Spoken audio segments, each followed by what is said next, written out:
This is Keep the Faith Ministry News. I'm Hal Mayer. For generations, U.S. churches sent missionaries around the world, preaching the gospel and planting churches in places such as Africa, South America, and Asia.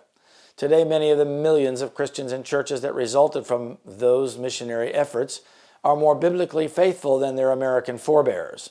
This is especially true of certain denominations and certain issues.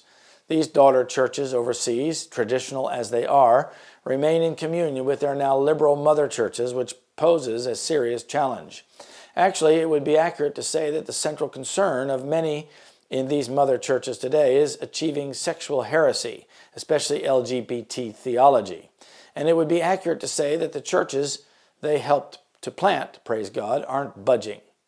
Many mainline denominations stateside have exerted tremendous pressure on churches overseas to give up the 2,000-year-old understanding of the Bible and morality for the new sexual heresy. In doing so, they've been guilty co-conspirators with progressive governmental activists of a kind of ideological colonialism. And then they act surprised when their actions create serious tensions and even splits in their denominations. The tensions in one of the largest Protestant communions in the world, the United Methodist Church, has taken center stage this past week. So far, over 12 million Methodists, almost half of whom live outside the U.S., have managed to hold together through years of often heated deliberation over sexuality and other issues. That may now change.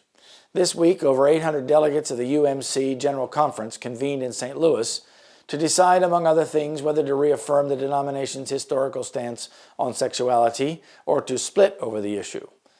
In the end, the conference rejected two plans that would have accommodated sexual heresy at various levels and instead approved what is called the traditional plan. By doing so, the UMC chose to uphold marriage as between one man and one woman and to strengthen disciplinary measures against churches that have departed from historic biblical teaching on sexuality. Before the convention, many liberal churches threatened to leave the denomination if the church took this path.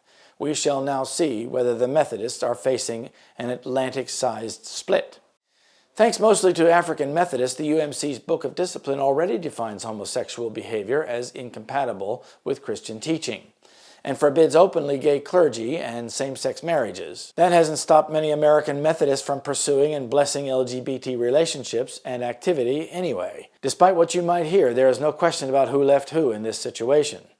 Methodism's biblically minded founder John Wesley called Christians to holiness, but his liberal heirs fly rainbow flags, elect openly lesbian bishops, and bless abortion clinics. And despite what you might hear, there is no question about where the future of Methodism lies. As NPR reports, membership in the U.S. Methodist churches fell by 300,000 between 2014 and 2016. By contrast, the denomination is growing globally. Whether or not Methodism stays united, the future clearly belongs to the traditionalists. Still, if liberal churches leave the denomination, it will cost the faithful churches abroad a great deal of financial support.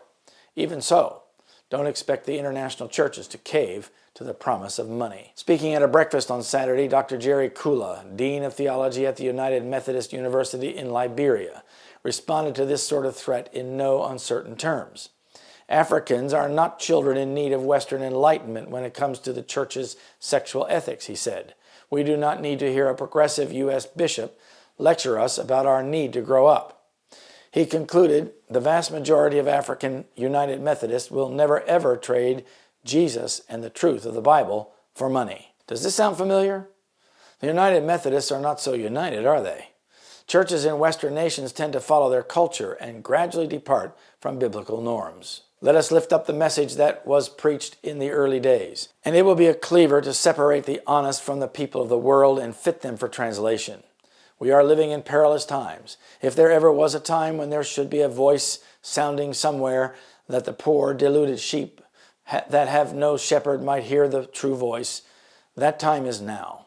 Brethren, may God help us to preach the message in its purity, that the sound may go to the earth's remotest bounds, and souls be gathered out, such as shall finally be saved with us in his eternal kingdom. That's the General Conference Bulletin, January 1, 1900. This is Keep the Faith Ministry News. Thank you for watching.